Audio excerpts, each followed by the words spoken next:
A 1969 Dodge pickup truck in pretty good shape, a 1970 Lincoln Continental Mark III, a 1972 Chevrolet El Camino, and a 1973 Ford Ranchero. Let's go to the yard. Okay, in this 1970 Lincoln Mark III Continental, I was actually just set out yesterday, and the pictures online, it still had the front bumper and the grill. The grills are always the first thing to go on these. People grab them because they kind of look like Rolls-Royce grills. This one, of course, has the 460 in it.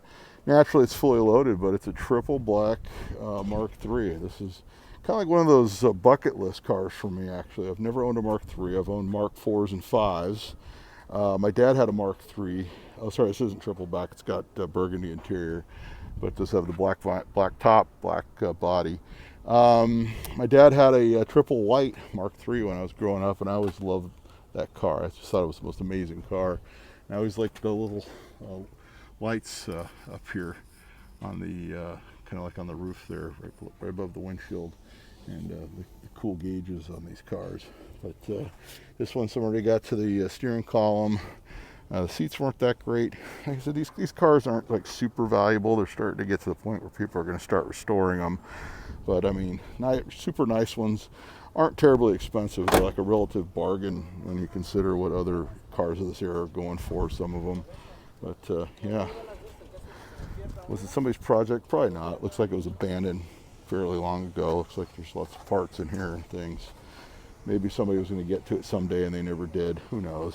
But so it's kind of rare to see these days. You can see a Mark III. I mean, 20 years ago, these were popping up with pretty regularity at the wrecking yard, but not in 2020. So, but the headliner's completely shot. Looks like they zip tied it back together.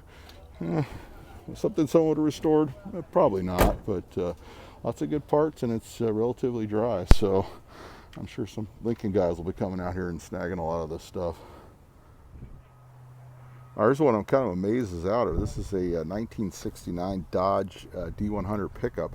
It's listed as an A100, but A100s were like your van-based pickup, or your van basically for Dodge.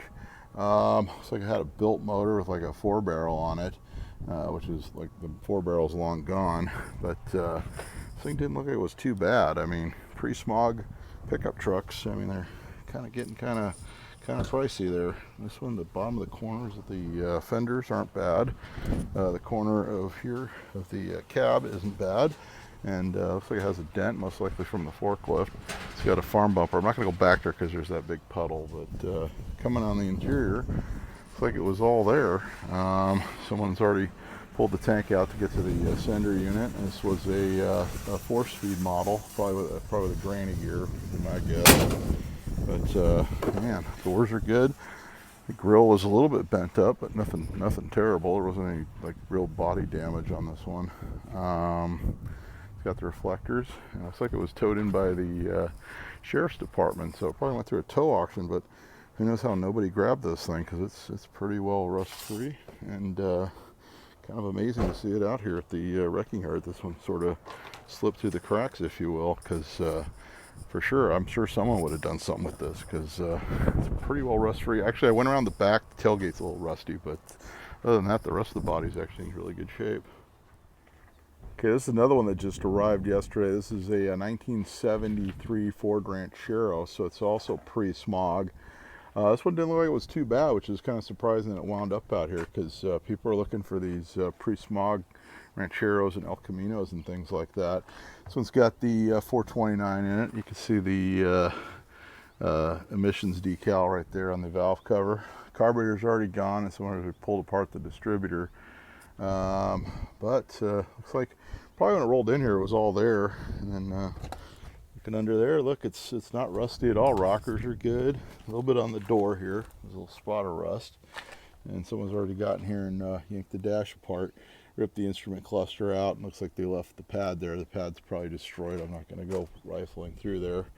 But someone needed that, and probably the steering wheel to complete their project. It's got two like old school slot mags in the back. But check out these old polyglass bias ply tires on these slot mags, and these are not US mags. These are the Anson Spirit, so they were like one of the knockoffs of the U.S. Slot mags. Unfortunately, it's just 2 of them. It looks like they're pretty wide. They're about, I'm guessing that's probably like a 10-inch wide.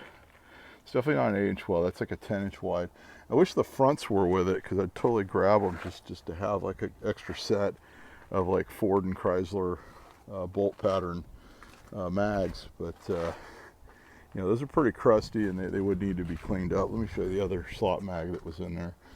Like I said, they're pretty crusty, and they got those old polyglass tires on it.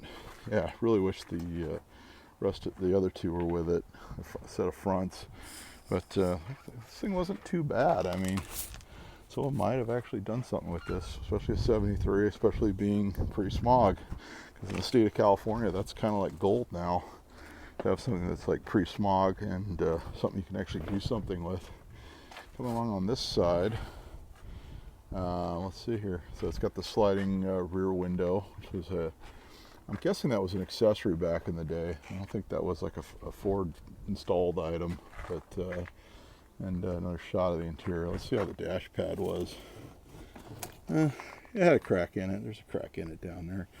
Those are probably available from Just Dashes or one of those reproduction companies. On this side, here's the curb side. So the curb side actually got a little bit of rust, but nothing terrible.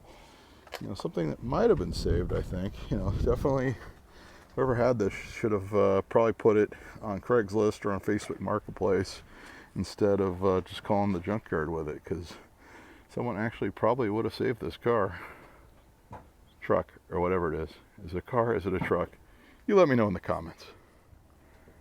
All right, here's one that's absolutely unbelievable to see in a self-service wrecking yard in this year of 2020. If you ask me, this is a 1972 Chevrolet El Camino. It's got Super Sport badges. I kind of doubt it's a Super Sport, but still, looks like it was hitting the front, but nothing like terrible. Obviously, being a 72 El Camino, everything was available for it. And I saw pictures of it when it came in. It looks like it was mostly there. I don't remember if the engine was in it. I didn't look at that, but I'm going to check that later. But the engine is missing. Inner fenders are missing. It's like the outer fenders. It's like it wasn't an accident. Maybe the insurance company didn't want to fix it, and they got sent to a salvage auction. It's the only thing I can think of, because I couldn't imagine anyone's like stupid enough to call pick apart for a 72 El Camino that really didn't incur that much damage. Someone's already snagged all the dash stuff and the seats and all that. It's a vinyl top truck, car, whatever it is. But man, really sad to see this. Oh, the tailgate's gone, and nobody wanted the tonneau cover, the accessory tonneau cover. Look in the bed. The bed doesn't even look bad. Doesn't even look like it was used that much as a truck. Man, this is like really sad to see.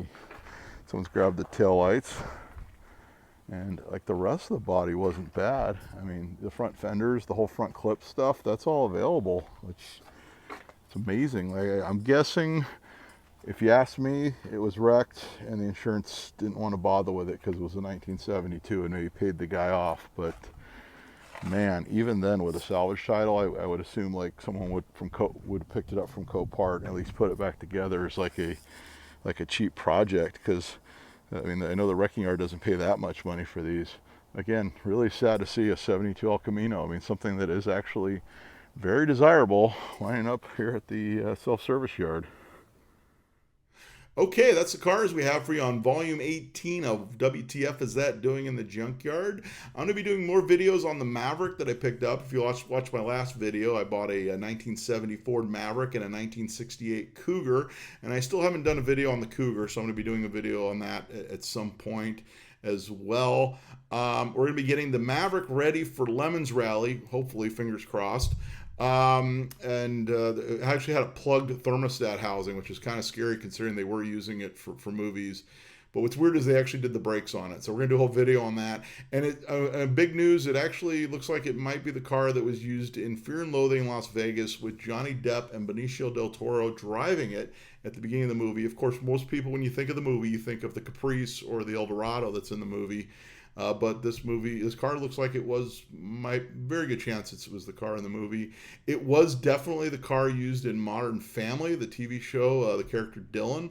Apparently it was his car. It was used in the OC, and I found like a whole like list of other movies and TV shows that this car was used in. Haven't found anything on the Cougar yet. I haven't found any movies that the Cougar was in, but it wasn't in picture car use for nearly as long as the Maverick.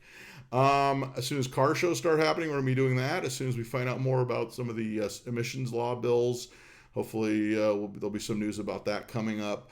As for this video, be sure to like, subscribe, and leave a comment as to what your favorite car was in this video. And until next time, I'll be seeing you.